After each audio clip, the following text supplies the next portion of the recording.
folks. It is 9 p.m. on the 12th of April 2013. And my name is Mel V, live here at Freedom Central headquarters. You might be able to hear the bells chiming.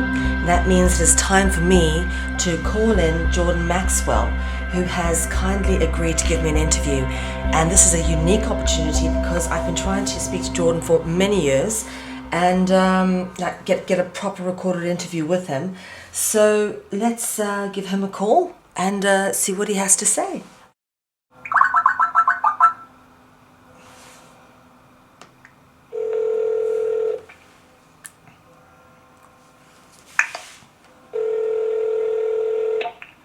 Hello.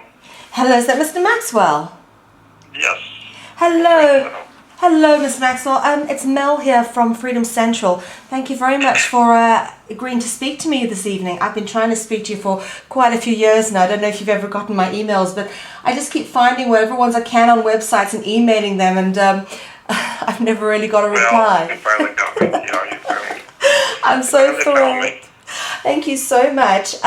Well, first off, I just want to say I've a great admirer of your work, and of course I understand you are one of the legends in occult research, and I have a great interest in this. I myself am an author, and I just want to say I have great appreciation for everything that you've put out there, but also for your interpretations and further sort of presentations of Manly P. Hall's work, which obviously I'd love to discuss a little bit more about tonight.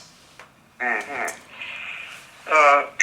But Manly P. Hall was a close friend of mine, and he was one of my teachers. I had about 5 different people in my life that were, instrumental in guiding my work and my life. And Manly P. Hall was probably one of the most important. And when he passed away, he left me a gift that I was not expecting. It was all of his research journals, the entire collection from the day he started writing till the very last one, as a magnificent set of research done by Manly P. Hall over his entire lifetime, and he left it to me. And I was absolutely shocked that I would be given such a thing from such a famous and wonderful man. So it was just a tribute to our friendship that he gave that to me, and he's been a very big, inspiration to me and helped me a lot. And as I said, I knew him personally, and I used to go over to his home, and even after he passed away, I spent time with his wife visiting her, and so. But he was not the only one, but he was one of the most important ones that helped me to develop my thoughts on my work. Okay. A magnificent man. Yes, indeed. I'm fascinated with his work. But while we're on this, would you please tell me who the other people are? You said you've had 5 people in your life who've influenced you hugely.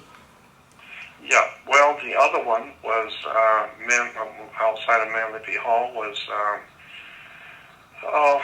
Dr. Gene Scott was a very big impact on me. He's no longer, his work is no longer available to the world. It's been, when he passed away a few years ago, his wife immediately pulled all of his work, which was monstrous. He had a huge website with thousands of hours of lectures and articles and videos, etc., of his lectures. He was a Christian minister, but he was the only Christian minister that I've ever met, that I knew of, that I had any respect for at all.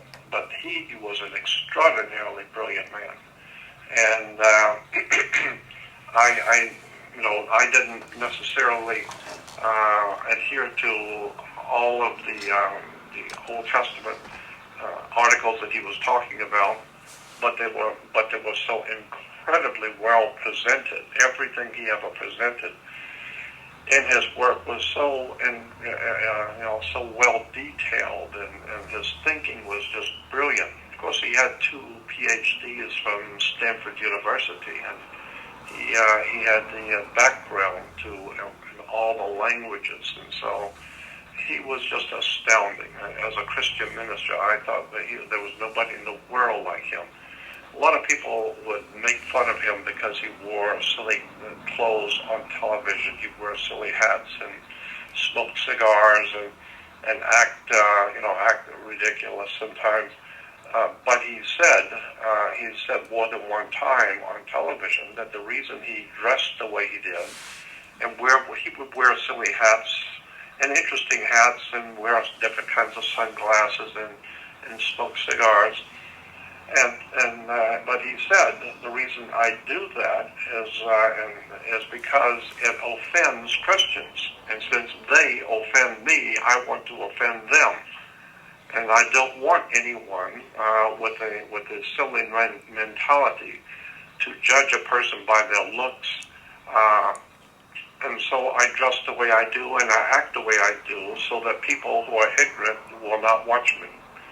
And I understood that completely, because if you just turn on the television and see Dr. Gene Scott, people immediately would say, this is some kind of a goofball. He's wearing a silly hat and smoking cigars. But that's exactly what he knew he was doing.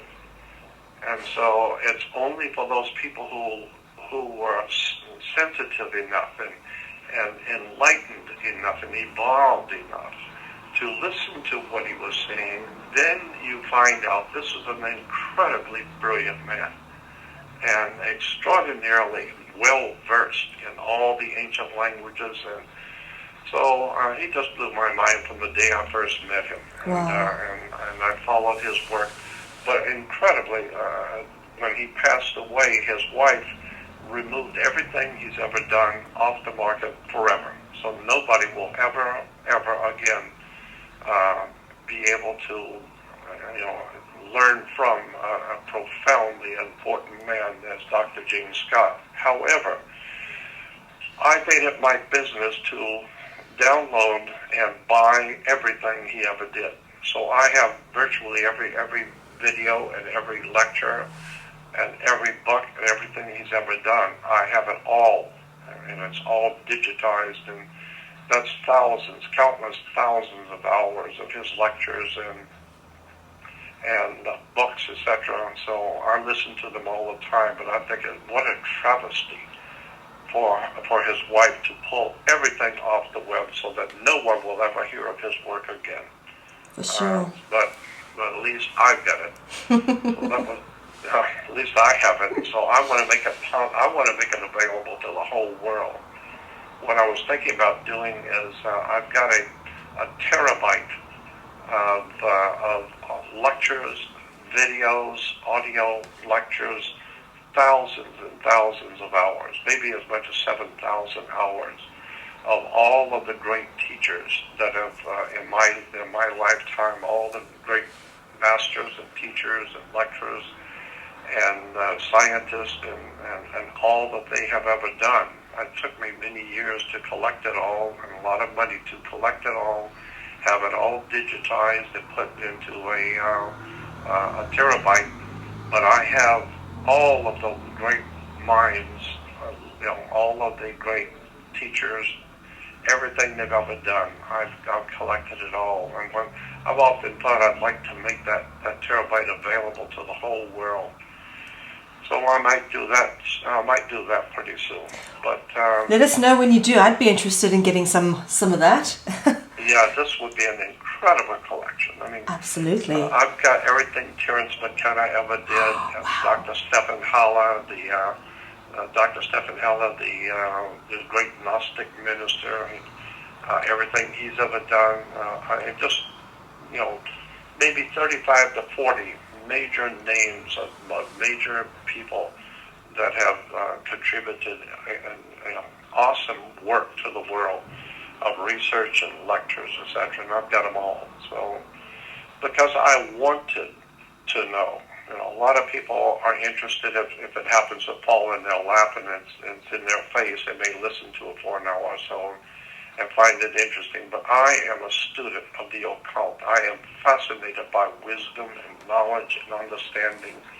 And so I live in that world. I am listening and reading and studying continually, and I cannot get enough. And I realize that that there are other people on this earth who are so much more gifted in their knowledge of the world and the way things work. And so I've just tried to follow all of the best. It's taken me 53 years to figure out the best from those who want to be good. Because there's a lot of people out there doing work that's really not that important, and it's just using other people's work. But people like Dr. Gene Scott and Melanie P. Hall and others like them are the really giants. Those are the people that I have collected. Those are the people I wanted to know about. And, incredible. Dick Gregory was another mentor of mine. Dick Gregory, the black comedian and social activist.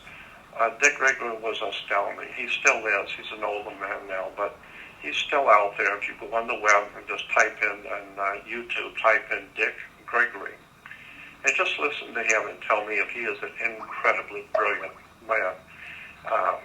And what a profound effect he has on the emotions of his audience. He's very, very astute, highly educated, but the way he presents his material, the way he presents life to people in an audience is just staggering. It's just incredible listening to him. So he's been a dear friend of mine for a long time too. And so that's what my life has always been about, just learning, and I wanted to know. I keep emphasizing that because so many people don't really want to know. You know, if you put it in their face and shove it in their face, they may look at it for a few minutes, but they're not really interested, because the kind of knowledge that I have pursued all of my life, I realized, even at an early age, I realized the kind of knowledge I want and pursue is not going to be that important in the world, generally speaking. It's because it's for a certain kinds of people. It's for a particular type of person. Because most people are not interested in really important things. They got too much, they've got too much to do with keeping track of the ball game and the Lakers score and the latest movie, the latest entertainment, and drinking and entertaining themselves. So they don't really have time to step away from life. Step back and step away from the everyday life and start really concentrating on who are we, where do we come from, where are we going when we leave this world, and what is our life really all about, and where do we come from. So, of course, in schools today around the world, history is not important. Social histories are not important. Religious history is not important. Today, schools, mostly in the Western world, are designed to keep you, the student, in compliance with government regulations so that you know how to do your job. Like Dick Gregory says, schools teach you how to make a living, but they don't teach you how to live. They don't teach you anything. They teach you how to put the screws in, and whatever job you're going to do, they train you for your job. Outside of that, you're not supposed to think very much about anything. Just go do your job. And so that's what most people fall into. They don't even think that their life means anything. That their life has an important meaning. They're just happy to be alive, happy to be able to eat and have a place to live and go do your job and entertain yourself and have a few drinks, and that's what life's all about. Well, not for me. And so I wanted to know, so I've developed an insatiable curiosity for the occult, for all the strangeness in this world that makes no sense to anyone. I love it. So that's what makes me different. Yes, indeed. Mr. Maxwell, you are the ultimate searcher. I've relished loads of your material over the years, and it's such a broad spectrum. It's difficult to know where to start in questioning you. But first off, let's go a little bit into your background. You say you've been doing this for 52 years. You come from a Catholic Italian background. Is that correct? Mm-hmm, sure. My mom was full-blooded Italian from Genoa, Italy. and my dad was Irish, but then both very, very Catholic on both sides. And my mother was very staunchly Catholic. My dad wasn't at all. I mean, he didn't care for the church at all. But I grew up around the church and around, really dedicated people to the church. And but I realized there was something wrong even as a small child. I already knew. I don't know if you've ever heard that story I tell about when I was a kid being, what do they call it, not baptized, but another, I'll think of it in a minute, confirmation. Did you ever hear that story I told about when I was in the Catholic Church and attended the confirmation service? No, I don't think I had. Please share. Well, I was like 9 or 10 years old, and I was in the Catholic school, and the nuns told us that tomorrow, and church tomorrow night, for the big event of confirmation, the bishop will be here, and the whole town's going to be here. It's going to be a big event, and for confirmation with all these children to confirm them as Catholics. And all of us are 8, 9, 10 years old, whatever it was. And the nun said to us, tomorrow night after the service is over, the bishop might perhaps ask you children that since you are now confirmed Catholics, that if you have any questions, he would try to answer them. And so if the bishop does that, remember, you have no questions. You sit quiet and you ask no questions. So that following night after the service was over and the church was absolutely crowded with people standing on the aisles and standing all over, the bishop did. His name was Bishop T.J. Tulin, and Bishop Tulin said to all of us children, he said, if you have any questions, I'll try and answer them for you. And I stood up. Everybody knew you're not supposed to ask any questions, so I stood up. And I said, yeah, I have a question. I said, my dad works as a welder, and he uses welding tools, and he uses a torch. And I've often wondered, if there was an angel standing next to me, could I take a torch and burn him? Would it hurt an angel if I hit him with a torch? And the bishop looked at me and said, I don't understand exactly. I said, very simple. If there was an angel next to me, and I had a torch going, could I hit him with the torch? Could I burn him? Would it hurt him? And he said, well, of course not. And I said, why not? And he said, well, fire is a natural something. He said something to the effect that fire is a natural phenomenon. It needs plastic or wood or paper or something to burn. You can't burn something that, in the spirit. You can't burn a spirit. And I said, why can't you burn a spirit? He said, well, you can't do it. You cannot burn a spirit. And I said, well, then why am I concerned about going to hell where my spirit will burn forever if you can't burn a spirit? Wow. So then he's sitting there and looking at me like a deer in headlights, wondering what just happened. And I'm still standing, 9 and 10-year-old kid, and the priest standing over in the corner looked at me and pointed, sit down and shut up. So at that point, I remember distinctly thinking, I've had enough of this. There's something going on here, and somebody's not telling me what's going on here. And to add to that, when I was growing up, every time my family would have people coming to visit, they would bring their children, and happily I have somebody to play with. And so when after dinner, the women would all collect, usually out in the kitchen or the back porch, and the men would sit in the front room. And so the adults would always, my dad would always tell us that you kids go out and play ball.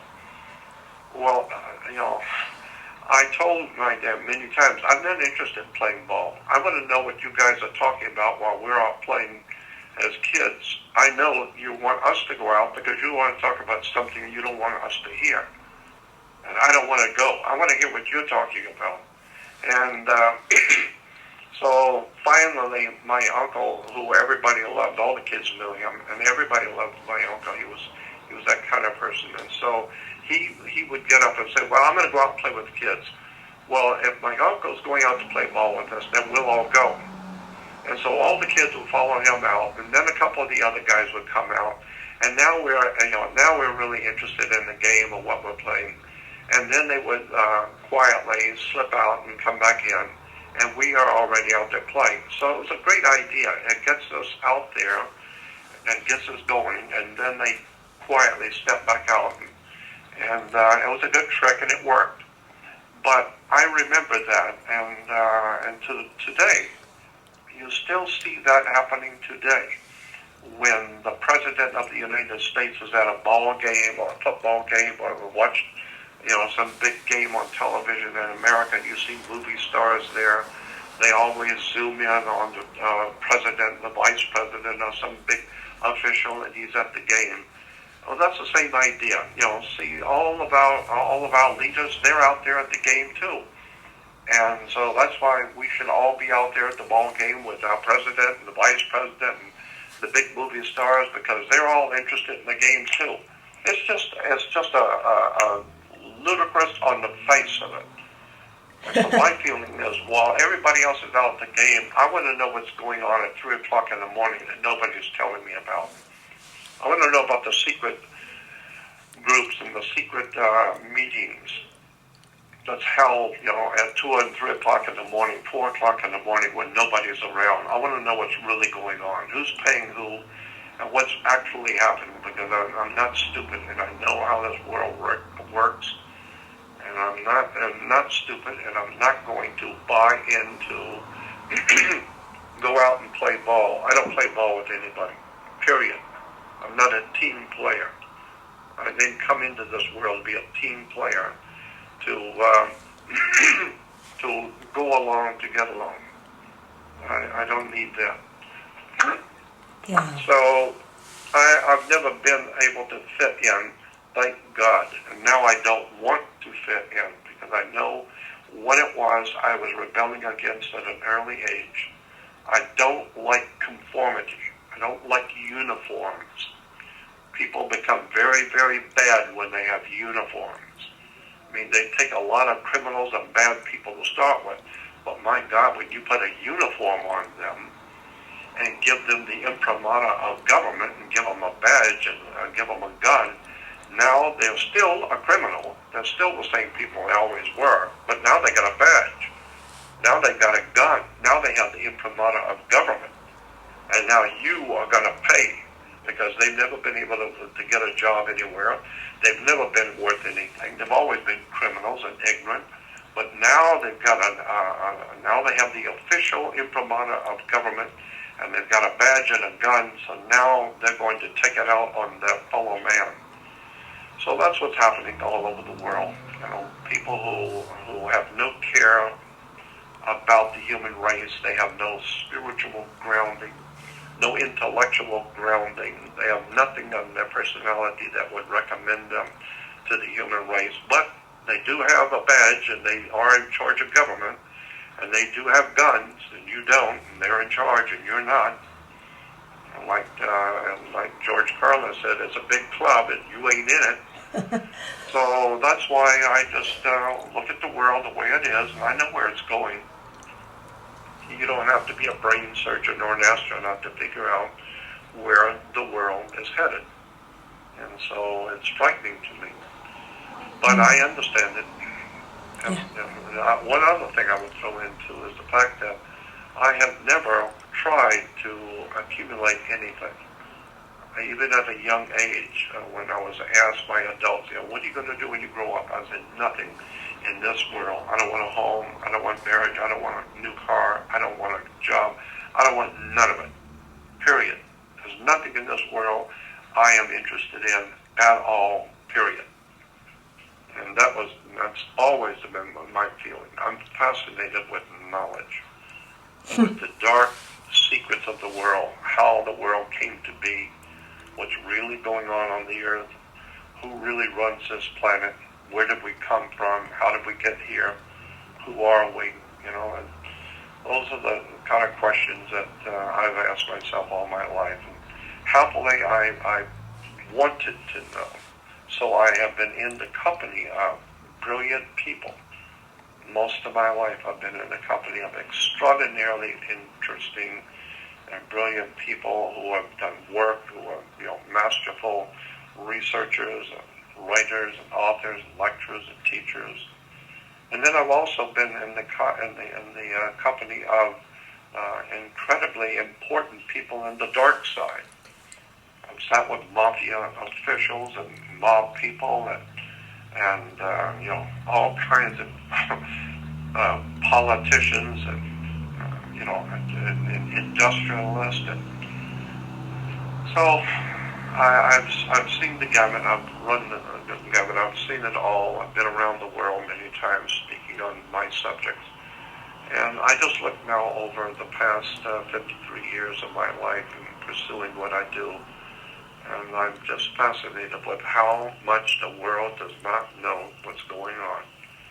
It's just an incredible story. Yes, Banks indeed. don't do what you think they do. Governments aren't here to do what you think they do. Commerce is not what you think it is. Nothing is what you think it is. Nothing. And when you finally wake up to realize that you don't know anything, that's when it gets scary. You start thinking deep thoughts, and so that's what I do. That's who I am. Oh, thank you very much for all of that. Obviously, let's dive straight in. You touched on that a little bit. What is, in fact, the darkness behind the power structure? Let's look exactly what you think that is. Is it some kind of reptilian force working through the Catholic Church? You know what? I brought David Icke to America back in early 1992. I brought David over here, and at that time, I don't know how well he was known in England, but no one knew anything about him in the U.S., and so I brought him over here and got him started. And I don't know, I think I talked with him when he first got here about reptilians, etc., so he may have gotten some of that from me at the early stages. That was back in 92, and I can't remember what I did last week, but I am totally convinced for myself that there is the phenomena that we call reptilian aliens does exist. I've never seen them. I've never had any one-on-one experiences with them. But the reason I believe that there's something to it, and I don't know what it is, but I know there's something there, is because I have talked to too many people as I travel around the world, and important people, politicians, bankers, lawyers in different countries, airline pilots, government officials, and in the process of talking with about different subjects I'm interested in, they will end up telling me about a one-on-one experience they've had with a reptile alien. Well, I have to assume that hearing so many stories from so many people around the world in a private conversation, telling me things which I have heard over and over from so many other people around the world, that I have to believe that there must be something to this. Thank God I've never seen one, but I wouldn't be a bit surprised if there's something to it, because I've heard too many good people. And one thing I've always thought when I hear these stories is that you can say that these people are crazy, but if the same people that are telling you about their experience with a reptile alien, if those same people were to go into a court and swear out an affidavit that they saw you kill someone, or they saw you do something which is a felony crime, which you can go to prison for many years or lose your life, and they go into a court and swear that they saw you do something, the court is going to take their testimony.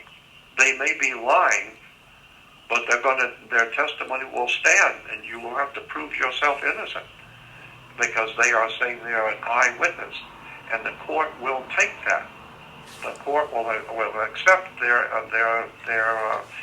witness to something, and if they're proven in court to be a liar, fine. But the court will accept it. So my point is that if a well-grounded, intelligent person in this world makes a statement that they have seen something and that it happened to them, you cannot say that that person is crazy because you don't know. And if he says something about you to a court, the court will take it, and you're in trouble because you're going to have to prove that he didn't see it. So in this world, I have learned that if you're in the presence of intelligent people, well-grounded people, and if they say that they've had an experience, I am not the one to challenge it. I've had way too many experiences of my own to not know that this is a very strange world we live in. This earth is not what you think it is. So that's my feeling. Yes, indeed. So do you think there's a direct link between them and the Roman Catholic Church? And the reason I ask this is because I'm currently living in Europe and I'm doing a wonderful tour of all the cathedrals, and I keep coming across a dragon, basilisk, serpentine type images all over the place. Yep. And I actually didn't finish answering your question because I forgot what it was. Oh, bless. But let me go on and finish your last question. I am totally convinced that there is a spiritual presence on the earth of other life forms that not necessarily are in physical form.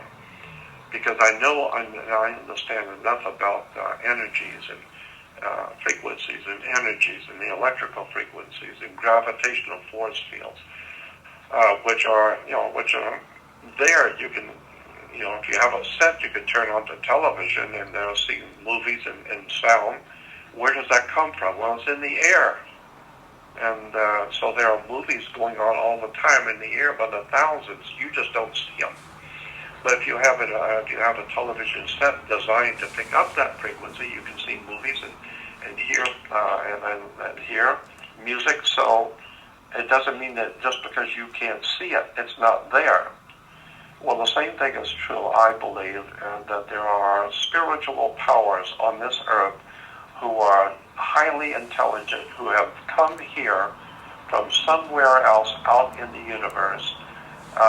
That's the way they exist. We exist in a three-dimensional world. Maybe they exist in a 10-dimensional world. We don't know what's out there, but I am totally convinced for myself that there is an existence on this earth, life forms. They are some of them are profoundly evil, but it may not be evil as in the way that we think of evil, because maybe these entities from wherever they have come from out there, maybe thousands of light years away, and they've come here, maybe they're not evil as such. They are what they are. I mean, it's like an insect and an animal or a snake. They're not evil. They just do what they do. When you see lions jumping on a small animal and killing it, the lion is not evil as such, but that's what lions do. And scorpions, when they sting someone, they kill them. They're not evil. That's just what scorpions do. And so it very well might be that these entities who have come here probably millions of years ago, and probably millions of years in our past, we have had entities here, both physical and spiritual. So I'm totally convinced for myself that we humans today are living on this earth with all kinds of life forms from out there that are here. They're just smarter than we are, and they have a way of cloaking themselves so you don't see them. Well, all of the ancient religions of the world talk about spirits and entities and poltergeists and demons and devils and angels, etc., etc. Well, ask any 8-year-old, where does an angel come from? They don't come from Los Angeles. A child will point out into heaven. The angels are out there in heaven. Well, yeah. Well, where is God? Well, God's out in heaven. They'll point out into the sky. Well, I got news for you. If angels are smarter than humans, and if God's smarter than we are, and they're out there, then they're extraterrestrial. They're not from here. Well, I'm totally sure that there is something to that. Yes, I do believe that there are spirit entities who, not the way we understand it necessarily in Christianity, but there are entities. There are life forms that have come here from other worlds, from other times, and other dimensions who have come here and see us. And they either help us, they use us, they misuse us, they frighten us, but they're here. And so I think that they are the ones that are causing most of the trouble on the earth today between humans. They're an unseen force, and as long as you don't see them, you're not aware of what's going on. But I've come to the point where I can see the presence of dark forces in nature and in the dealings of man. So when I see things going on with murder and violence and wars, I know there's something going on behind the scenes.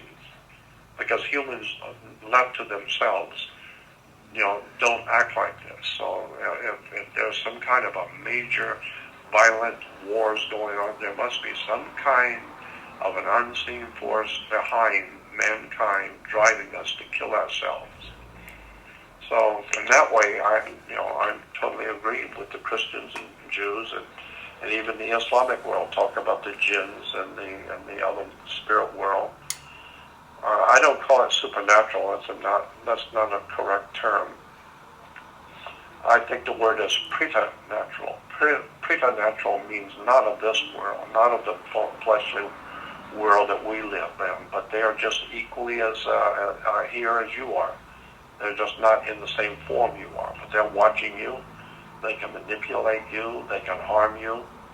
And maybe there's some good ones from out there somewhere that see what the situation is, and they help us and try and protect us. And I've got reasons for believing that because I've talked to a lot of people over the years and heard a lot of stories on both sides. I can tell you some really interesting stories from very, very famous people that I've talked to about this subject. And so that's my feeling about what's really going on behind the scenes of this world. I think we are being manipulated by other world intelligences. So that's that. Well, since you mentioned it, would you mind sharing any of those stories from any of the famous people? Can you?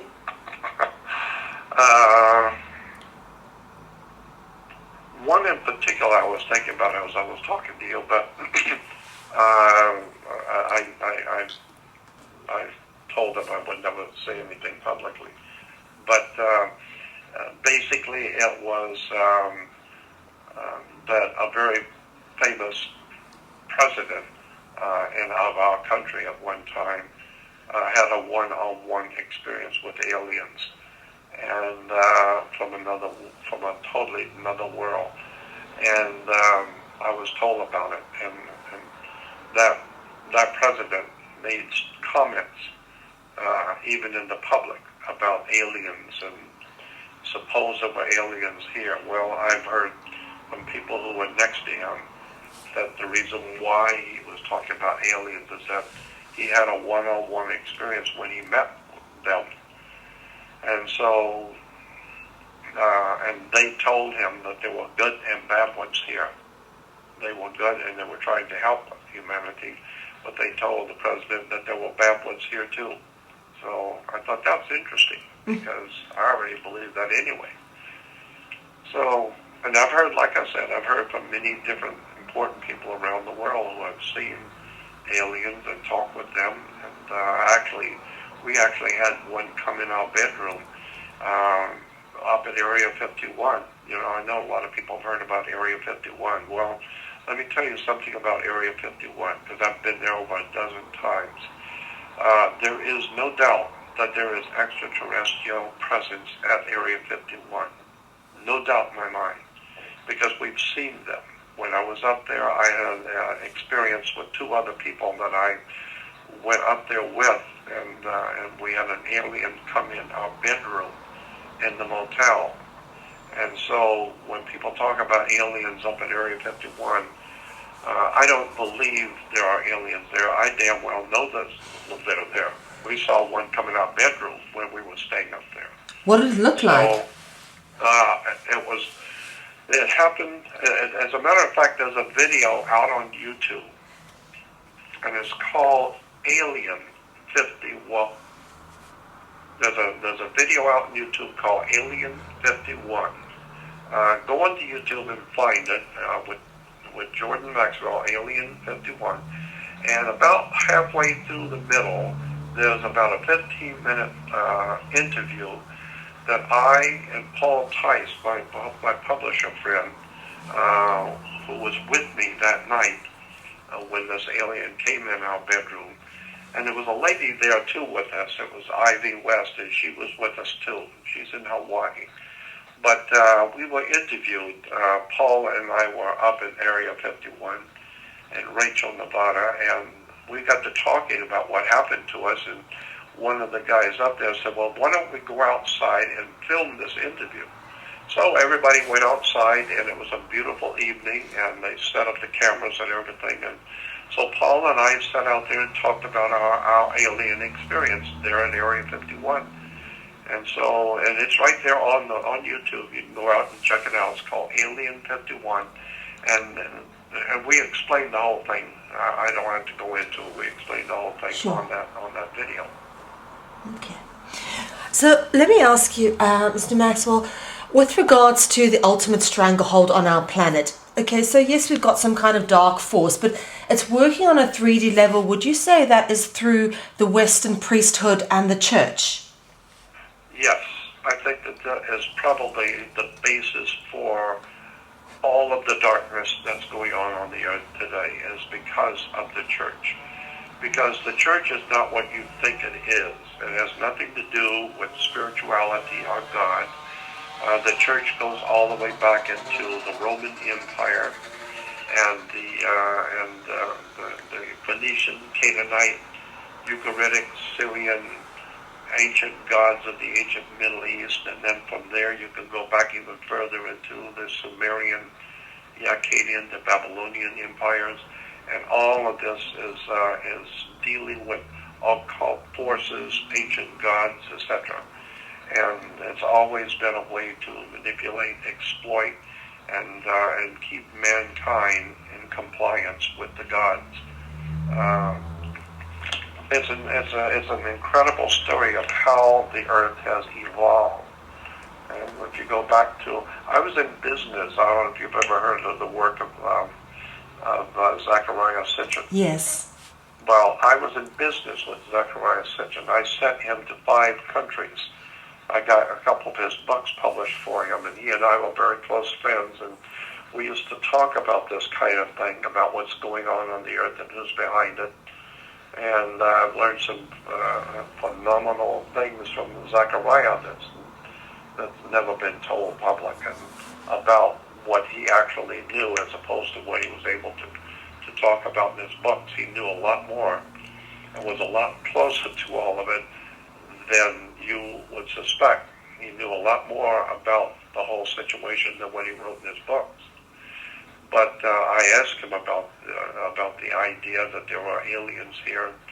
That's exactly what, from everything I talked with him, that's exactly what he believed, based on all the readings and based on all the writings of the ancient people, is that these aliens came here and gave us a lot of good and bad. Some good ones came in, gave us good, and others came to trick us. And from what I can tell from the old ancient Sumerian writings, some of these alien, whoever they were, from wherever they've come from, gave us what we call today religion, belief systems. But they know how we are designed. This is something I've talked to not only Zechariah but others like him. And these aliens are not stupid. They're very, very superior to us in every way. They're probably millions of years older than our civilization. And so they are, can you imagine how smart we would be at the rate that we are progressing today in technology, how smart we will be in 10,000 years from today? Well, suppose these aliens who have come here have been around for 10 million years, and they finally come here. They're so far advanced over us that, and that's why I've had people say to me, well, if there are aliens here, why don't they come down and show themselves? Well, first of all, you probably shoot them or call the police on them, so I wouldn't want to show up either if I'm not from here. But, people would say, well, why don't they show themselves and communicate with us? To which I say, look, I'm human like you, and I don't even want to talk to you. I don't even like being seen in your company. Why would they? I mean, when was the last time you sat down at an anthill in downtown and sat down and tried to explain Einstein's special relativity to an anthill? I mean, that's the same example. They're millions of years in your future. They forgot more in the first 10 minutes than you will ever learn in 10 lifetimes. So they have knowledge you don't have. They have technologies that you don't have. They have a knowledge of the universe and how to use it that you don't even know exists. So, that's why when I hear people say, well, why don't they talk to us? I say, well, if they did talk to you, you wouldn't understand them anyway. So, that's my feeling. I do believe that we are being led in our religions and in our politics and our political and philosophies. We're being led by higher intelligences who are playing us for fools. They're playing us because they know how we think. They analyze, they understand how our brains work and how our nature and the very nature of the creature that we call man. They understand our base nature. They understand our human and our animal nature, and so they know exactly how to play us for fools and give us ideas about God and the Lord and all silly religions and Allah and Yahweh and all kinds of it. And then, and then they sit back and watch us. They give the kids a bunch of guns, loaded pistols, and give all the kids in the kindergarten all of them, everybody gets a pistol and a gun, and then watch what happens. Sit back and watch. And they keep promoting us into wars, promoting us to for this government or that government, this religion, this philosophy and that. And all they're doing is just is destroying the human family. The whole idea is divide and conquer. So they've divided the whole human race so that we can all fight each other. I understand what's going on. I understand how it works, and I'm fascinated with how much people don't know. Never stop to think about it. For sure, but you understand all of this, and from a very broad perspective, I'd imagine. How do you see things shaping up? I mean, is there any hope for us fighting back? Let me ask, did you say, is there any hope for the humanity? Is that what you're asking? Yes, I guess. Well, it's a subjective question, which means I'm just giving you my opinion. Yes. My opinion is based on 53 years of looking at subjects most people don't even know exist. I tend to believe that I want to be as tactful as possible to say I don't see that there's much hope for the human race. And let me tell you why. It's because the nature of humans, we are gregarious creatures. We like being with each other. We like company. We want to be accepted by our peers. We like to be a member of a group. We like to be accepted by all of our friends.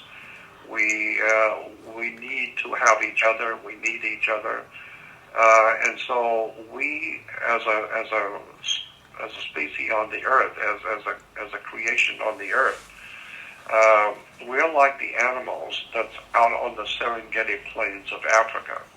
If you've ever seen the grazing animals out there on the African plains, there's thousands of them, and they're in the sunlight. They're enjoying the day. They have their offspring and their young with them, and they're just grazing and doing what they do. They're just living their life like the way they've always lived it, and they are not thinking about tomorrow or anything. They're just doing what they do. Well, that's the way we are. We just live our lives every day doing whatever it is we do, And then we have to get to bed so we can get up and do more tomorrow. And then one day you find you're 90 years old, and then you finally start thinking, well, what was this all about? Well, it's a little too late now, you know. So you might, whatever it was you were doing, just keep doing it because you only got a few days left anyway. And so, but the animals out there on the plains are just doing what they normally do. That's their nature. But the lions are different. They're organized. They're not stupid. They know exactly what they're doing. And they're creeping up on the herd very quietly, very stealthily, but they're all working together. Everybody knows what they're doing. All the different lions are working together, and they know what they're doing. They're organized, but they're hiding themselves in the high grass and planning what they're going to do. And so that's the way human nature has always been. The smart people, the brilliant ones, they are planning what they're going to do and how they're going to live on this earth in luxury, while the rest of us are going to crawl on our knees and die, working ourselves to death for them.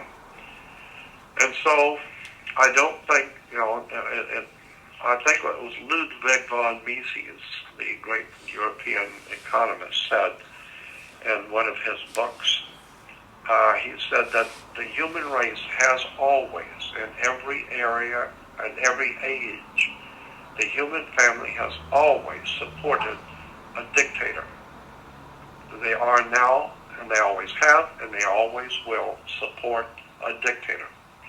And the reason why is because that's the nature of humans. We grow up from a baby respecting our parents. Our parents tell us what to do as the little kids, and then as we grow up, we find out the police tell you what you can do, and your teachers tell you what you can and can't do, and the politicians and the religious leaders, and everybody tells you all your life what you can and can't do, and they teach you in school to shut up and do what we tell you to do, so that by the time you reach 18 and you become an adult, you have finally learned what to kiss and when. You know what you can't do, and you cannot do this, you cannot do that, you're not supposed to do this, it's not socially acceptable.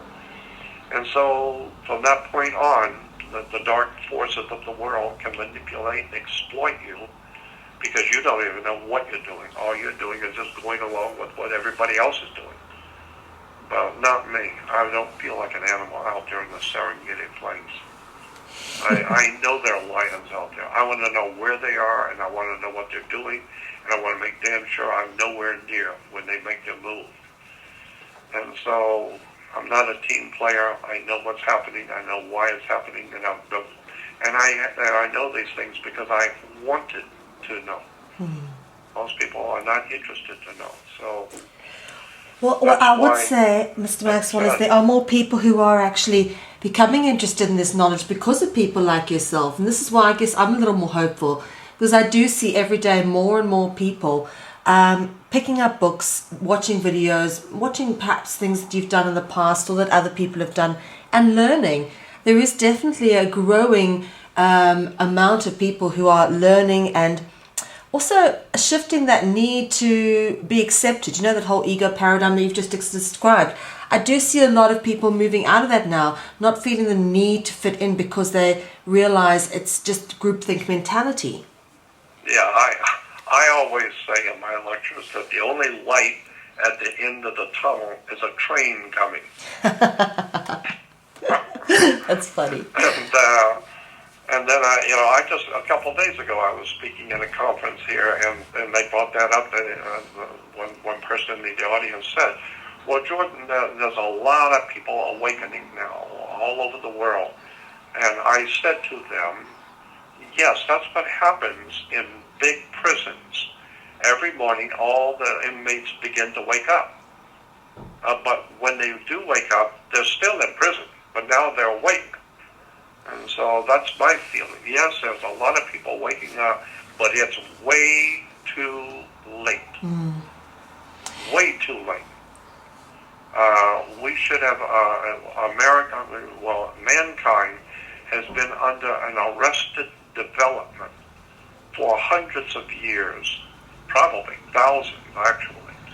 But even for our modern day world, hundreds and hundreds of years we have been able to, we had a little bit of progress made under the Renaissance when, men like Galileo and scientists and physicists and astronomers and great philosophers, started speaking out. Of course, they died, and they died because of it. The church made sure they hunt them down and kill them. But generally speaking, the human race we're like animals. We tend to go along to get along with everybody else, and everybody else goes along to get along with everybody. And so, very few. Once in a while, you will get someone who will step out of the group and become a leader and become a teacher. In all dark times of history, there's always been someone who rises onto the occasion and tries to help guide and evolve the human race with great spiritual knowledge or whatever. But usually those people are put in jail or burned at the stake or marginalized and lied about and chased out of town. So until later on, then we look back on the great masters and say, my God, they were brilliant people. I said, yeah, but you know how they died? They died, the church burned them, or they were shot, or they died in a prison somewhere. That's what we do to the truth and the light. That's why Jesus, Jesus said in the Bible, I am the truth and the light. Well, look what happened to the truth and the light. That's what the scripture says, the slave is no greater than the master. What they've done to me, they will do to you. That's why I think the New Testament story of Jesus is a metaphor. It's not history at all. There was no Jesus. There was no 12 apostles. There was no Abraham, Isaac, or Jacob, or Solomon, or Moses, or any of those people in the Bible. I don't believe any of them ever existed. I believe the whole Bible, including the Old Testament and the New, but especially the New, is a metaphor. It's a symbolic story telling you about the war between ignorance, stupidity, and darkness, and the light of the world. Iousis. In the Greek, the word for the sun was Iousis, I-E-S-U-S, and you can interchange I's and J's, and J and I is interchangeable, so then you put in a J, it becomes Jesus instead of Iousis. Uh-huh. So, Jesus is God's Son. That's right, S-U-N. Therefore, God's Son is the light of the world. Well, of course, the sun is the light of the world. What else lights the world? It's not the sun. And of course, the sun has 12 helpers that bring the truth to light. Well, the 12 helpers are the 12 months of the year, the 12 signs of the zodiac. And so, one of the signs of the zodiac is Virgo, a virgin. So, God's Son, S-U-N, is born of a Virgo, born of the sun, or born of a virgin. And so I just believe that the whole entire New Testament is a metaphor. It's a symbolic story telling you something, and unfortunately, everyone hearing the story has completely missed the point. They've taken the New Testament as history and have totally missed the whole point of the Bible. So I believe it's a profound story, but nobody's ever heard it yet. And so that's what I'm trying to do, is I'm trying to awaken people to tell you that, there was no Jesus as such. It is a story. That's what the Bible's called the greatest story ever told. It's not the greatest collection of historical facts. It's the greatest story. It's a metaphysical, symbolic metaphor story of the war between light and darkness. And the prince of darkness, his name was Set, because it gets dark at sunset. And, I can go on for hours on astral theology, but that's basically the story is that the New Testament is a metaphor. I would like to tell anyone listening that I have a radio show I'm doing called Jordan Maxwell Show. Very simple. Not hard to remember. Jordan Maxwell Show. And it's all free. You can download them and listen to all you want. I have an incredibly interesting guest, and And I get involved with a lot of strange people, so you might want to listen. We'd love to. Yeah, just a very simple Jordan Maxwell show, and it's all free. Download and listen to all of it. We've got some really interesting, strange people coming on my show. I bet. I wanted to know, you've often spoken about in various interviews, I've picked up that you've had certain guides throughout your life when you've been in trouble, voices or some things that have prompted you to move out of danger's way. Do you know who or what race those guides are? No, I have no idea. I don't. All I know is that they're here. I see them. I have way too many times I actually see things, especially at night in my bedroom. If I wake up in the middle of the night, it doesn't happen. If I stay awake, it doesn't happen. But if I fall asleep in a dark room and I wake up in the middle of the night, there'll always be some sort of an entity in my room, and I see it. And so it used to, when it first happened many years ago, it scared me because I couldn't believe I was actually seeing strange entities that were glowing in the dark, kind of thing. Or if there was some light coming through the window, it would reflect off of these entities, and they look, every time they look different. But it scared me. But now I understand what I was seeing. Now I understand what I see. And I believe that there are spiritual entities, for lack of a better term, spiritual presence protecting me while I sleep. I think that's what's happening, is that they only come when I'm asleep, and they're protecting me when I sleep. So that maybe it's because when you're sleeping, you are left open to these other spiritual entities because you're totally out now. And so they can move in on you, they can move into your brain, they can move into your mind, they can give you horrible dreams or communicate with you or whatever it is. But it's as if there are spirits here who are protecting me while I sleep. Wow. That's my take on it anyway. That's what I think. And I have had some really off-the-wall experiences in my life. I bet. Yeah. So, just for people who are maybe perhaps coming into this information from not such a knowledgeable point of view, could you just give us the basic power structure and the breakdown from sort of top to bottom in the most basic way you can, if you don't mind? Well, I think that if you go back into history, as far back into history as you can go, that we have anything recorded that we know of, probably 6,000 years, 7,000 years, you will see that the kings and rulers of warlords and all these people that were leaders of the ancient world were always considered not only to be the kings and the princes, but they were also the connection for the people to God in the heavens. So the kings always represented the powers on earth, but they also represented God.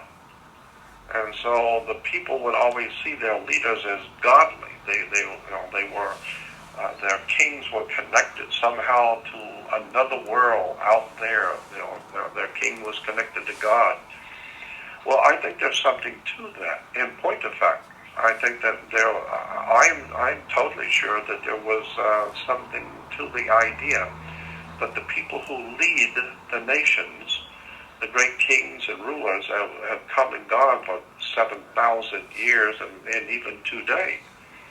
And this very moment, people who are very important, powerful people who are leading the world today, I am totally sure for myself that they have extraterrestrial connections. I think that they are involved in ET. Somehow, these people who are running the planet today are not just doing it themselves, but they represent the real powers behind the human race.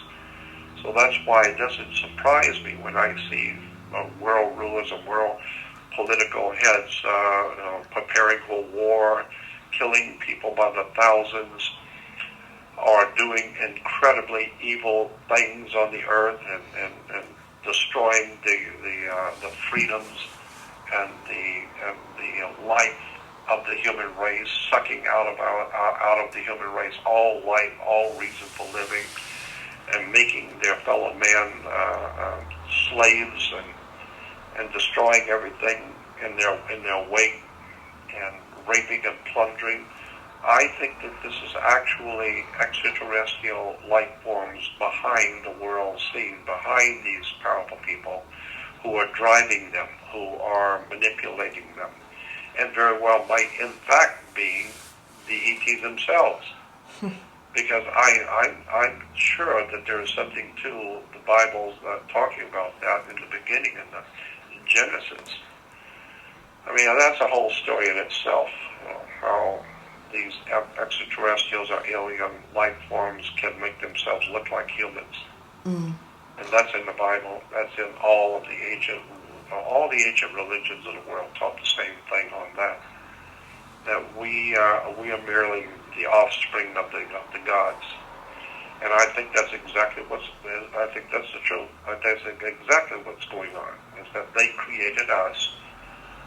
And you have to go back to Genesis, and in Genesis 1:1. I mean, I used to have a rabbi friend of mine here in the States, who was head of one of the major rabbinical associations in America many years ago.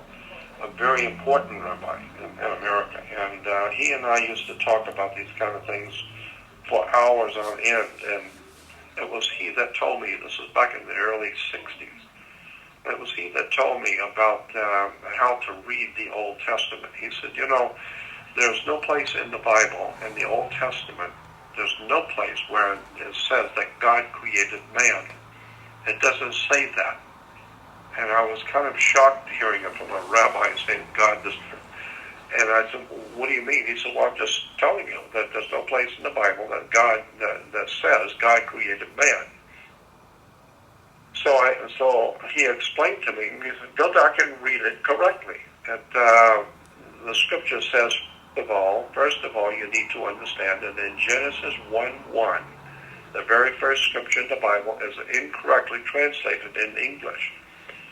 In the English King James Version, it says, in the beginning, God created the heavens and the earth. But that's not what it says in the original text. In the original Hebrew, it doesn't say that. And so it was, the English translation of the Bible.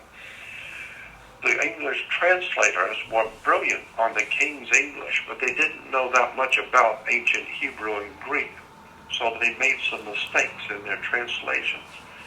And he said the word in Hebrew for God, E-L-L, is a word for God. But in fact, that's not the word. This is 1:1. In Genesis 1:1, the word is Elohim, not El. Elohim means more than one, in the plural. That's what it means. So any rabbi will tell you, in the beginning, Elohim created the heavens and the earth. As it reads in Greek, as it reads in the Hebrew, Elohim is gods in the plural. So the correct translation of Genesis 1:1 should be, in the beginning, the gods created the heavens and the earth. That's what the original Hebrew says. Then that would explain why in Genesis 1:28, when the gods are creating the first man and woman, Adam and Eve, it says in the scriptures that God said, "Come, let us make man in our image, after our likeness." Well, first of all, what are you talking about? Come, let us. That's asking for an agreement among others. Come, let us. Who's us? Yes. And so, it says, "Come, let us make man." And so the rabbi said, this is where people misunderstand. It doesn't say God created man. Read it correctly. It says, "Come, let us make man in our image, after our likeness."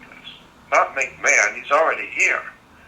But come, let us make man image, after our likeness.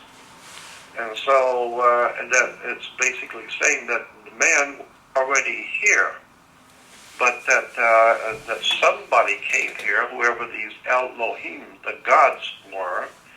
They saw the indigenous creatures that were here. We call them hominid creatures. We're still finding, we're finding the skeletal bones of ancient people that look similar to us, but not exactly the same. And then all of a sudden, there's us. And we're writing beautiful music and making lasers and TV sets and going to the moon. Where did all that come from? For thousands and thousands of years, people have lived like nomadic lives and barely scraped out, food to eat and stay alive. The best they could do was war with each other and fighting each other and rape and plunder. And then all of a sudden, we're making TVs and lasers and going to the moon and writing beautiful music and high technology. Where did that come from? My God, we're a totally different kind of creature down this earth than what was here for 7,000 years. Well, it's because that's what the scripture says in Genesis. The Elohim said, "Come, let us make man in our image, after our likeness," meaning they intervened in our natural evolution. Somebody came here from a way far away, like the movie says, a long time ago, far, far away. Somebody came here and saw the indigenous creatures on the earth and decided to procreate with them, cross genetics experiment, and create a new kind of creature. And they called him Adam, A-D-M. We put another A and call Adam. No, it wasn't Adam. The Hebrew word is A-D-M. And A-D-M is a special kind of creature. And so there's a word in Hebrew for man, which is Ishi, I-S-H. Ish or Ishi is man. But the Bible doesn't say that the gods created Ishi. It says that God created A-D-M, Adam. Adam simply means in Hebrew a different kind of creature, an Adam. So we put another A into it and call it Adam. No, that's not Adam. It's Adam in Hebrew. And it means a different kind of creature. So what I'm saying is that, boil it all down to, somebody came here a long time ago, took a look around, saw the indigenous creatures, and said to themselves, "Come, let us make man in our image, after our likeness. Let's crossbreed with these creatures and put some of our DNA into them, and let's see what she gives birth to. Let's crossbreed with some of the females and see what she gives birth to." And so I talked with the rabbi many years ago. I said, well, maybe it was an experiment, obviously. Whoever came here, they were experimenting to see what they could come up with. Maybe their first experiment screwed up and they didn't do it right, and she gave birth to what we today call the hominid creatures, like the abominable snowman or the Yetis, Bigfoot, these creatures who are like Neanderthal creatures, but they're smarter than they are. They're very elusive, but they're here. That may have been the very first experiments where they were trying, the aliens were trying to, make a creature like themselves. And also I think that very well might be going on now. That maybe there's some kind of a process going on right now where we humans are being mutated. We're being experimented on by extraterrestrials. Somebody is messing with our genetics. They're mutating us. We're changing again. And I wouldn't be a bit surprised if we are right now in the process of being mutated by a higher power in the universe, and we don't even begin to know it. We don't even suspect what's going on. And that's why there's so much of destruction of the whole human family. breaking up of humans that live together as families, breaking that up, destroying that whole idea of man and woman, of the reproduction of life, the sanctity of individual life. All of that's being thrown out the door now. We've got a whole new agenda now, and it's a whole new man, like the communists were saying. Lenin and Trotsky were talking about the new man. Adolf Hitler talked about the new man. Everywhere you look, and in the history of politics, they talk about the new man, the new creature, the new kind of human that's going to come into the world. Wow. Well, I just see the same stuff that was going on in Nazi Germany and going on in pre-Christian, pre-communist Russia, working to develop a new kind of human called the new man. That's what's happening today. Humanity is being destroyed. The ideas and the human concepts of family, of a normal family, and the family's concern for the older people, and the concern for the young, and the concern of man for his wife, and to protect the family, etc. All of that's gone out the door. We don't need that anymore. That's all going out the door. We're going to be a whole new kind of communist, Nazi, fascist, SS, Gestapo, new kind of human. We don't give a damn about all this nonsense about being concerned about your wife and your children, or your husband, or your grandmother, or all of that's bull. It's all a whole. We've got a whole new creation coming into being. It's going to be very high tech. Everything's going to be very high tech. Everybody's going to have telephones connected to their brains. They're going to do everything on the computer. No, we've already heard so much about that. And I think that's what's happening, is that we are being mutated. The human race is being destroyed in preparation for some kind of a new existence on the earth that's coming in the next couple of 100 years. But they've got started. They got to get to start somewhere.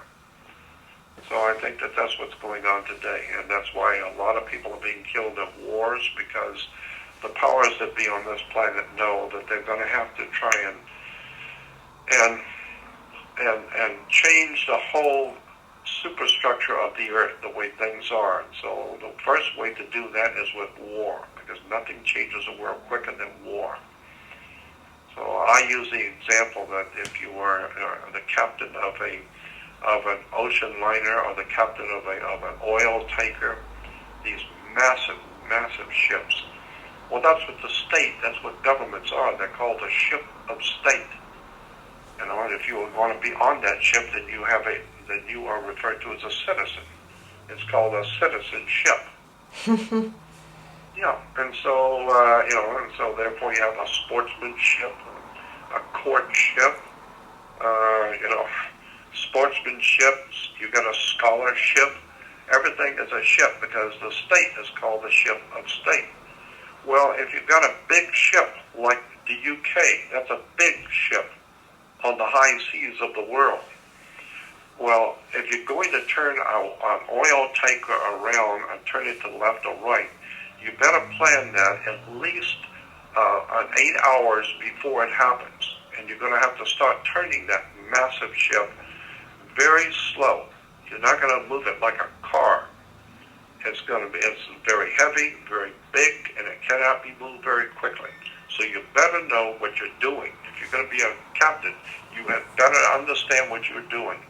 You better have all the electrical, help that you can to show how deep the water is, where the rocks are, and what you can do and what you can't do.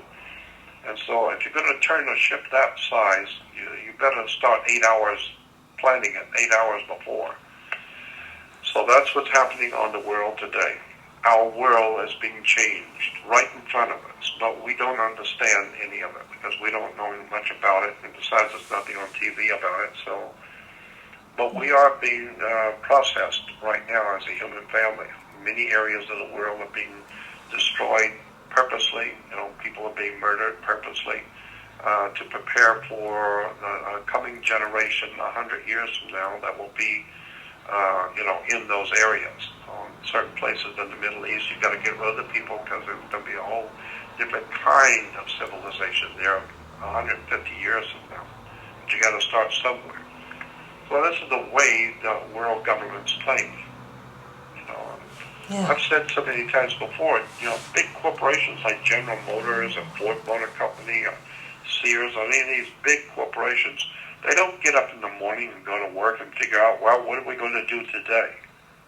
No, they know what they're going to do 10 years from today. You can bet on it. They've already decided how much oil they're going to need, or how much aluminum, or how much nickel or copper they're going to need, and find out where those raw materials are on the earth. And you better make sure that you have people in power in those countries that have those raw materials. They better be your friends. Because in 5 years from today, we're going to need a lot of copper in a certain area of the world has it. And those people are not our friends. Well, then you better start thinking about changing the leadership over there to be your friend. So you better kill a few people and do whatever you got to do to get the leadership out of that country and get some of your people in. Who are, so it's just business. I mean, like the mafia says, there's nothing personal about this. We're just talking business. But to what end, ultimately, Jordan? I mean, think about this. When they have everything that they could possibly want, what then? Well, yeah, that's a good question. And I happily don't know the answer to it, because it is inhuman. You would think if you made so much money that you couldn't even possibly spend the interest, why would you want more? But there seems to be some sort of an insatiable desire for more that's not even human.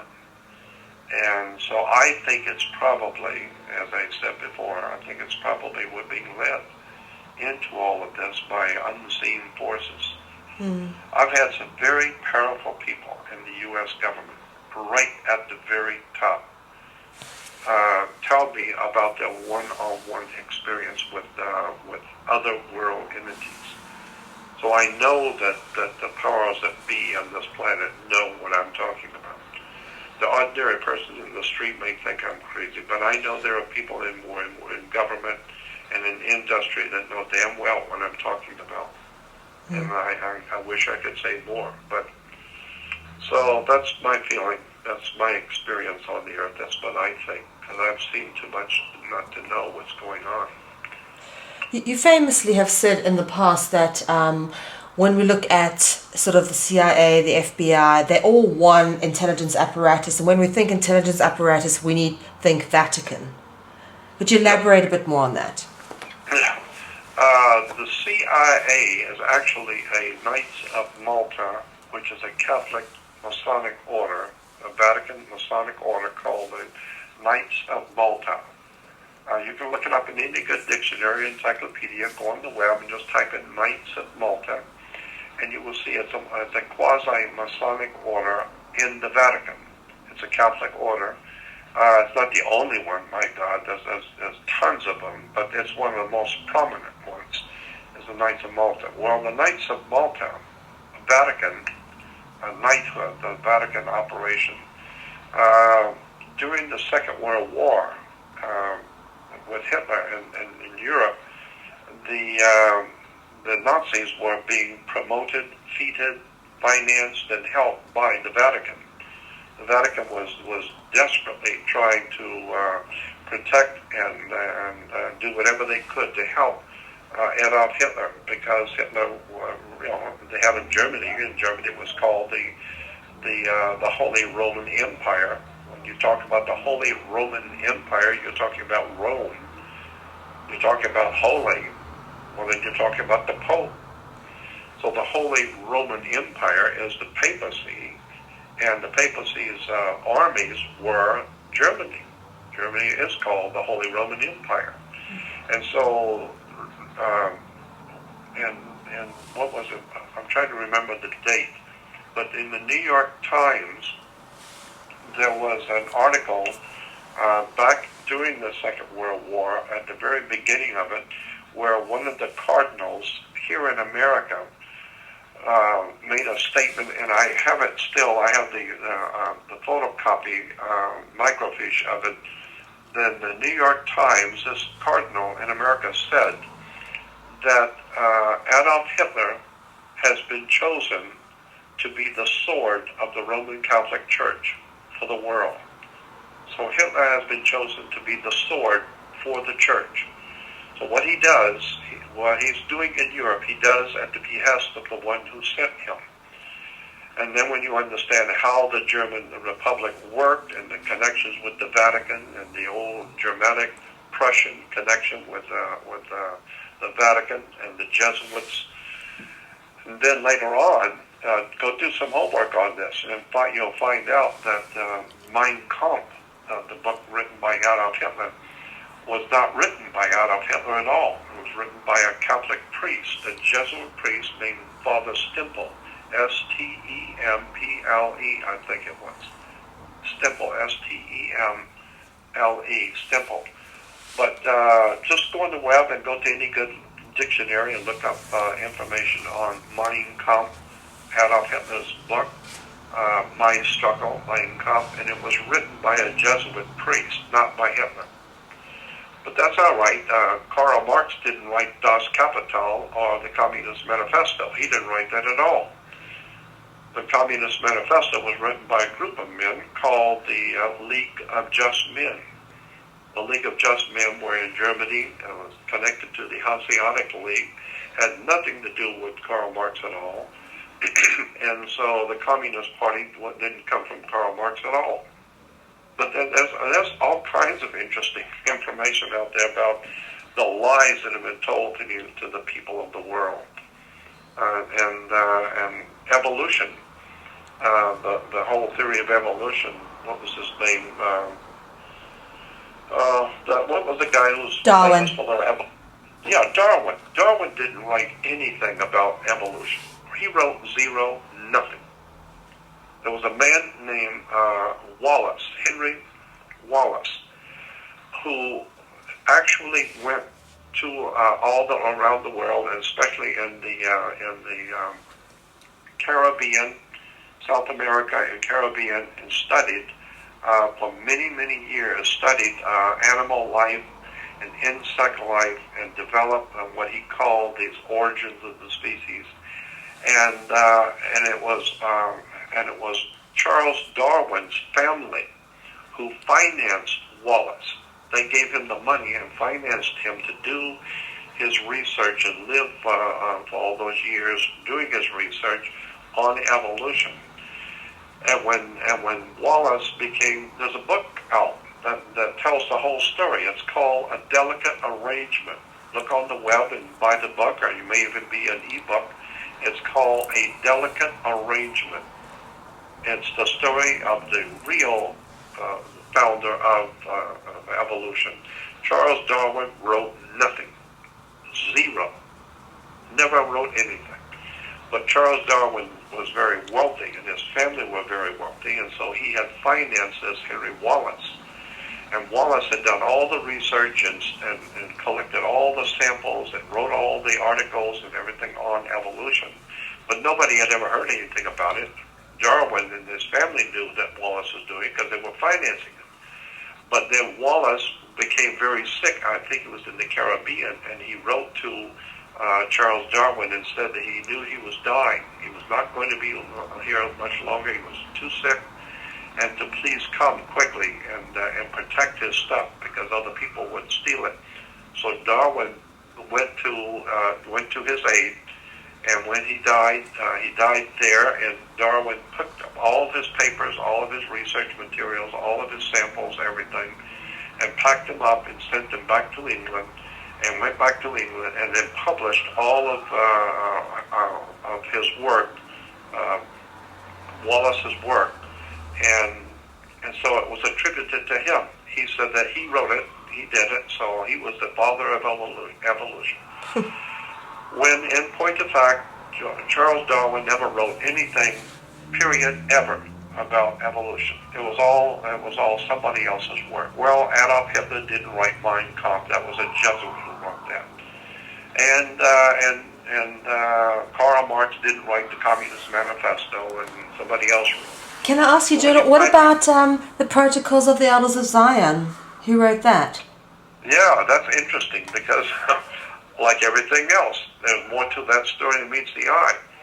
And it has nothing to do with anti-Jewish at all. It had nothing to do with any of that. Even today, the Jewish authorities today, when you bring up the protocols of Zion, they will tell you, all the Jewish authorities tell you, that's a forgery. And I said, wait a minute, forgery? Most people will say, oh, well, that means it's all full of bull. There's nothing to it. No. That's not what the word forgery. Ask anyone in law, what does the word forgery mean? It means that it is a takeoff on something that's real. So you signed your signature, and that's real. That's your name, and you signed it. Now, if I can reproduce that just exactly the way you did it on your check, and I write your name, but I do it just the way you did it, that's referred to as a forgery. And so it's not a lie, it's a forgery, which means that the protocols of the Elders of Zion is real.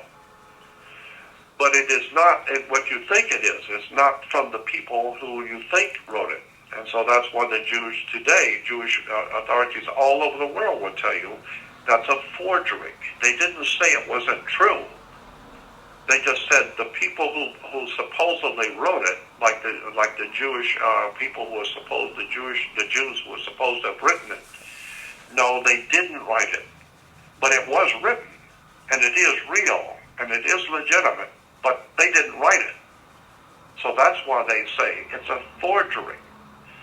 Well, now the idea is, well, then if the Jews didn't write it, who did? Yes. Well, that's the correct question. Now you're getting closer to the right answer. Now, if you understand the protocols are a forgery, but it's based on something that is legitimate, but somebody else wrote it and it wasn't Jews. And so that's all I'm going to say about that. Who wrote it? Come on. Do you know? So anyway, what else? What else can we talk about? Well, I think we've just about covered everything. And you've done a fantastic job. There is only one more question that I did want to ask you about, and that is in relation to something, as a theme I keep coming up in my own research. They talk about in history, or in mythology, or whatever you want to call it, about St. George killing the dragon, St. Patrick and the snakes, and we've got, in a little town that I'm living here in Holland called Zwolle, they've got something about, a legend about St. Michael killing the basilisk. And this theme keeps coming up over and over again. I wondered what your interpretation of that was. Is that the Christian religion killing of the pagan religion, or is that something deeper in representation? Well, I mean, I remember many years ago talking to Jesuit priests, and they mentioned in passing something to the effect that, who was it in Ireland, who was the Irish saint that chased the... St. Patrick. Yeah, St. Patrick, that's right. When you get 72 years old, I can't even remember my own name. Bless. But St. Patrick chased all the snakes out of Ireland. Well, they were saying, no, that was the Protestants. He was a bunch of Protestant snakes. But that was, I think, in jest at the time. I think that there's something more to this. Because as you say, this whole idea of snakes and reptiles keeps coming up in all the religions of the world. I mean, even the Hindus and the Egyptians and all the Mediterranean religions, Greece, Rome, America, that's all the religions talk about, including the Bible, the serpent in the Garden of Eden. And there's a scripture in the Bible where in Genesis where it says God walked and talked with Adam in the cool of the evening. God walked and talked with Adam and Eve in the cool of the evening. Well, the word walked with in Hebrew means crushing of leaves and twigs under your feet. So if it's at night and you hear somebody walking, crushing of leaves and twigs, you don't see them necessarily in the dark, but you know they're there. You can hear them walking. And so that's what the Hebrew word it means when it says God walked and talked with Adam. The correct translation is God, when he was walking and talking with Adam, Adam and Eve could hear the crushing of leaves, and means that there was actually somebody there. It wasn't like it was a great spirit of the Lord was there. No, somebody was actually walking with them. And it very well might have been whoever it was that said, "Come, let us make man in our image, after our likeness." Well, once they did that, maybe they'll take a walk with them now and talk to them and educate them. And remember, Adam and Eve, well, here's another point that I always like to bring out if I'm talking about this subject, that in Genesis 9:1, the first beginning of the 9th chapter, it talks about the flood of Noah's day. And after the flood of Noah's day, when Noah and his wife and 3 sons and their 3 wives, 8 people, they come through the flood after the flood has died down, and they're on land. The Bible says that God told Noah and his family, "Go forth, multiply, and replenish the earth." Well, if God created mankind on the earth, he wanted humans on the earth, whatever the situation was, but we're all here.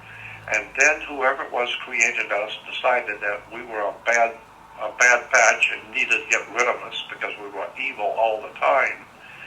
And so they got rid of us by some great flood. Well, if that's the case, then all the humans that were on the earth were killed except for the 8 in the Noah's Ark. And so therefore it would make sense that if God wants more people on the earth, then he would tell the 8, "Go forth, multiply, and replenish the earth." Means do it again. R-E. So Noah and his family are told, "Go forth by God and multiply and replenish the earth." Do it again. Well, and so I asked the rabbi, I said, "Is this a correct translation of that word replenish? Because means do it again." And he said, "Yes, of course. If God wanted people on the earth and then he killed them all, well, then you got to replenish the earth." And I said, "Well, what about Genesis 1:28, where God is creating Adam and Eve?" And he says the same identical words, "Go forth, multiply, and replenish the earth." And the rabbi told me, he said, "Yes, that's exactly right. Adam and Eve were not the first man and woman. There's been men and women on the planet for millions and millions and millions of years. There have been thousands and thousands of generations of creatures and man and all kinds of hybrid, mankind, all kinds of mankind that were highly, highly evolved millions and millions of years ago. And then something happened, and some of them went backwards and began to degenerate and became known as Neanderthals and Cro-Magnon man, and was a whole different kind of creature over the millions of years. But we now know, and there's no doubt in my mind, that there have been ancient civilizations on this earth hundreds of millions of years ago. We know that for a fact because we're finding artifacts, which are called out-of-place artifacts. That's something you might want to go on the web and type in, and especially under image. Go to Google and hit image and then type in the word out of place. That's out of place artifacts. And you will find all kinds of strange things way down in the earth, miles down, that have been found, going down many, many miles in the earth, and when they're drilling for oil or mining, and they're bringing up bracelets and chains and rings and all kinds of man-made things out of pure gold, out of silver, and strata, which are millions of years old. So that tells you that there's been human life intelligent life on the earth for hundreds of millions of years. We haven't even begun to realize how far back actual intelligent life has been on this earth. Probably billion years ago. because they are finding, even in South Africa, in strata, which is agreed upon by the archaeologists and paleontologists, have all agreed that a certain far distance down into the earth where South African mines are going, that strata was at least 3.5 to 4 billion years old, that far down into the earth. And yet they're bringing up man-made, handmade items in strata, which all scientists around the world agree must be at least 3.5 billion, with a B, billion years old. Well, if that's true, and all the paleontologists and archaeologists and all the people who should know, and they're saying at that depth, that's 3 billion years old at that far down. Well, then how do you explain the handmade items that we're finding down there in that 3.5 billion year old strata? Actually intelligent handmade items. Well, then that tells me that the earth that we live on has had human life, or life of some kind, intelligent life, on this earth for about 3.5 billion years ago. Well, that would imply that there's been incredibly high civilizations with extraordinary knowledge of science and technology hundreds and hundreds of millions of years ago. Of that, there is no doubt in my mind. We are finding things all over the world in what is called out-of-place artifacts, all over the world, from China to all of Asia, even in the Americas and Egypt. We're finding all kinds of computers. What about that thing they found off the coast of Greece, that machine that they found that was on a sunken Roman ship? Been there for thousands of years, a couple of 1,000 years, and it was on a Roman ship, and there's a damn computer. I mean, come on, somebody's better answer. Where does that come from? And there was some archaeologists who were digging in China, and I forgot the area of China, but they were digging up some old graves of emperors and kings in ancient China. And this particular dynasty was anywhere, I think it was about over 400 years old, this one king in China, and they were digging up his grave, and they found in the grave a watch, and it was a Swiss watch. And you got to ask, wait a minute, a Swiss watch and a 400-year-old Chinese emperor has a Swiss watch? What the hell is that all about? That makes no sense at all. Well, I'm just suggesting that the world might be a little different than what you thought, and that the whole earth may have been, there may be time travel going on all the time. You just didn't know it. So I just think the world around us is very, very interesting, very strange, and the more you know, the more you find out how much you don't know. Wow. But I'll tell you one thing I'm totally convinced of is that there were extraordinarily high intelligent civilizations that so far surpass the best that we've got today, the best that we've come up with on the earth today. Our best scientists, our best equipment are child's play compared to the stuff that's been around for maybe hundreds of millions of years ago that we are not privy to know about. We're not being told because it's not important. All that kind of information is on a need-to-know basis, and you don't need to know. This is a big club, and you ain't in it. For sure. Wow, that's a lot of information, and I think I'm going to end it there for tonight, Mr. Maxwell, but I just wanted to say I'd love to chat to you again. This has been a most enlightening conversation. Thank you very, very much for your time. Well, thank you for inviting me. Anytime, give me a call. We can always do it anytime.